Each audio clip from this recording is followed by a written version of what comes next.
Hi friends, good morning. ഇത് വയനാട് നെല്ലറച്ചാൽ എന്ന് പറയും. നല്ല സ്ഥലം, നല്ല കാഴ്ചയുള്ള സ്ഥലം കേട്ടോ. ഇവിടേക്ക് വരേണ്ടത് വയനാട് അമ്പലവയൽ വന്നു കഴിഞ്ഞാൽ നെല്ലറച്ചാൽ മഞ്ഞപ്പാറ വഴി വന്നു കഴിഞ്ഞാൽ ഡാമിൻ്റെ ഒരു ഭാഗമാണ്. നല്ല സൺസെറ്റ് എല്ലാം കാണാൻ പറ്റും.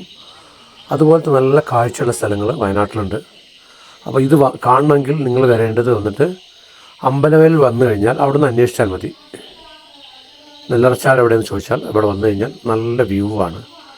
നല്ല ഡാമിലെ വെള്ളവും കാണാം. ഇതുപോലെ ഒരുപാട് കാഴ്ചകൾ വരുന്ന വഴിയിൽ കാണാനുണ്ട്. 2-3 വഴികളുണ്ട് കേട്ടോ. ഒന്ന് മീനങ്ങാടി വഴിയും വരാം, പിന്നെ അമ്പലവയൽ വഴി വരാം. അപ്പോൾ അത് ചോദിച്ചന്വേഷിച്ച് വന്നാൽ കാണാൻ പറ്റുന്ന ഒരുപാട് നല്ല നല്ല ഏരിയകളുണ്ട് വയനാട്ടിൽ. അപ്പോൾ കണ്ടു നോക്കും. ബാക്കിയുള്ളതും ഓക്കെ, ബൈ.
ഇത് വയനാട്ടിൽ തന്നെ അമ്പലവയലിലെ ഗാർഡനാണ് കേട്ടോ.